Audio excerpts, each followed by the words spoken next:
Hello everybody, welcome to our vlog. How are you guys? Sana okay lang tayong lahat.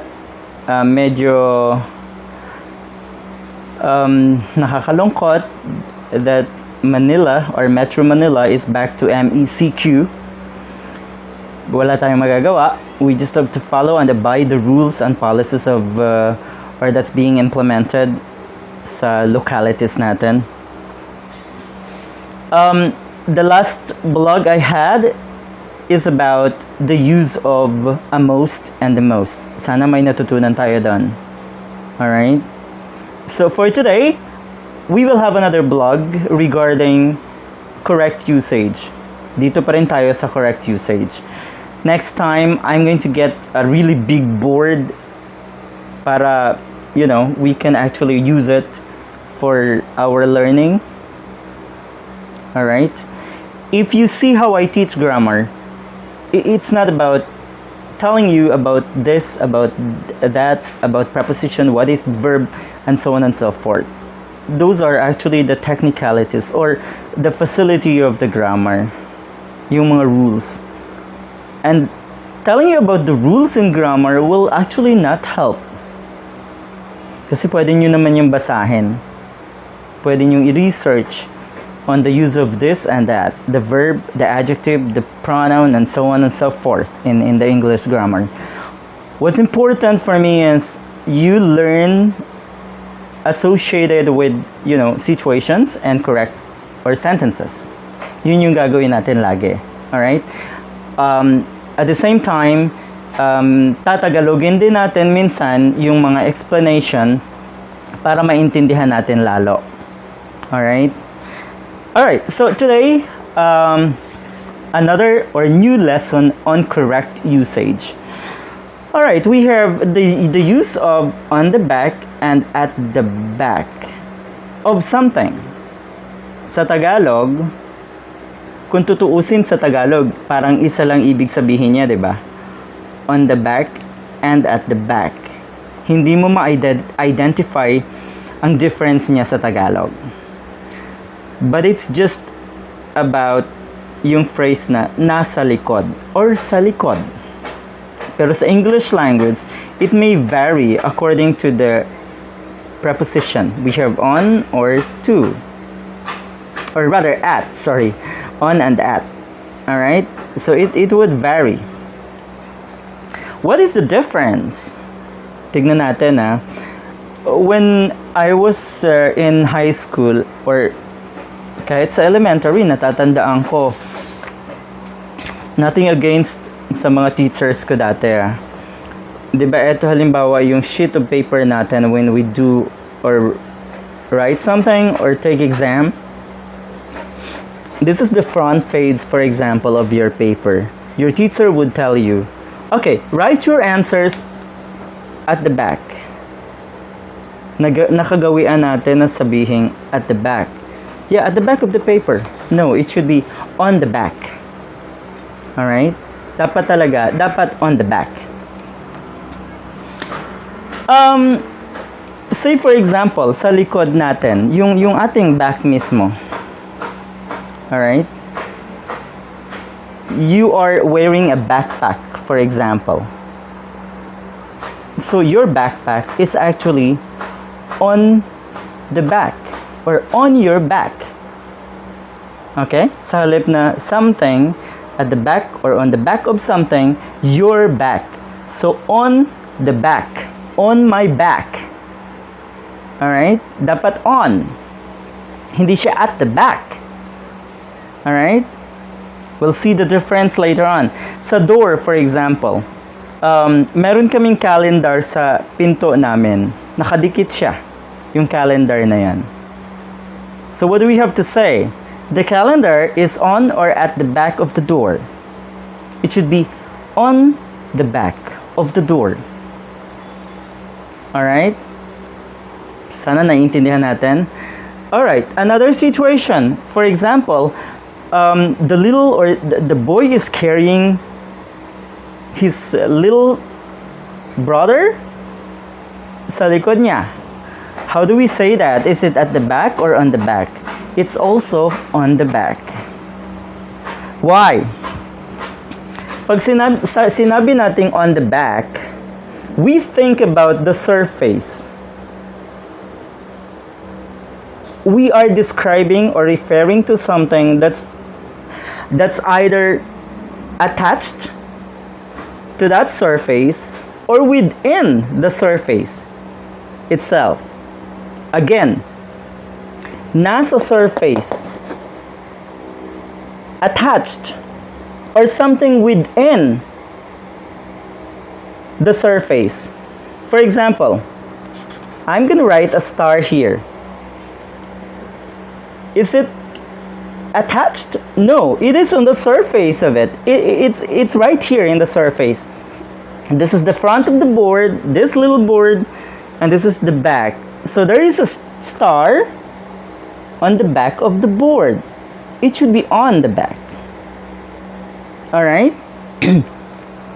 Same as the door. I'm sorry. I told you na may naka-attach kami na calendar sa door. And we have to say the calendar is on the door, not at the door. Alright? Attached? Yes, attached. However, if you say at the back, we are rather referring to another object, another thing, or even a person that's at the rear, meaning nasa likod ng isa pang bagay. You know what I mean? So pag sinabi mong, halimbawa, yung teacher natin, sinabi natin, please write your answers at the back of the paper. So this is the back of your paper. How would you ever write it at the back? Di ba wala? You should have another thing where you can write on. Because we are referring to one object and the other and another object which is actually at the rear. Technically, nasa likod lang siya. But it's neither attached nor on the surface of it. So mahirap. Please write your answer at the back of the paper. That's very hard to understand. Say for example, sa pinto. Pag pumunta ako sa likod ng pinto, I would say, I am hiding at the back. So is iba na yon. Hindi na siya on kasi I am another noun, which is technically being at the rear or sa likod ng pinto. So the boy is hiding at the back of the door. Alright? But the calendar is on the back of the door. If you say, the boy is on the back of the door, oh my God. Ibig bang sabihin, nakalambitin at nakadikit yung bata sa likod ng pinto, sa surface ng door? No. So you see the difference. Alright? So yun yung ibig sabihin ng on the back and at the back. You always carry a backpack with you, and that's usually on your back. Hindi siya at the back. Okay, do you see anything at my back? Yes. Look at that. You can see a laptop. You can also see the face shield. Ito siya. And of course, the video okay, the grand video okay. So those are the things that you see at my back. At my back. What do you see on my back? No, you can't see anything at my back. Kasi nasa surface ko dapat yun. Do I have something on my back? Yes. A lot of pimples. I'm kidding. So yun yung difference niya. Alright? Ang dami pang uses, of course, ng on the back and the word at the back. Ito lang yung napaka-basic. Natatandaan ko kasi lagi nung high school. Whenever we have exam, my teacher would tell me, please write it on the back. So I hope you see the difference. Alright? That's our lesson for today. The difference between on the back and at the back. A very basic difference. When you say on the back, we thought of something that's on a surface or attached to another thing. Well, at the back of that thing, all right? But if you say at the back, this is something that's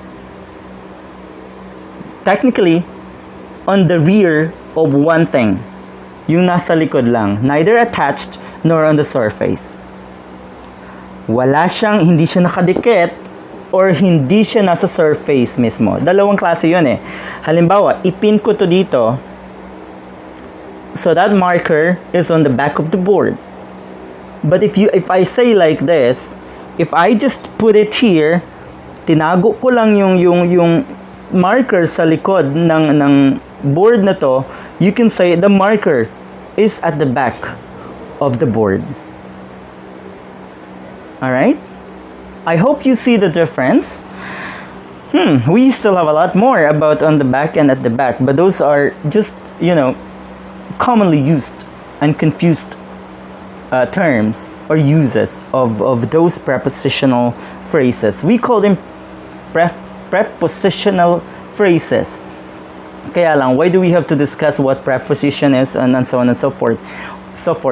What's important is that we learn by using it in a sentence, or we learn by associating it with a situation. Alright? Well, thank you so much, everybody. If you want to learn more little by little every day, please subscribe to my channel and hit also that notification bell for new updates.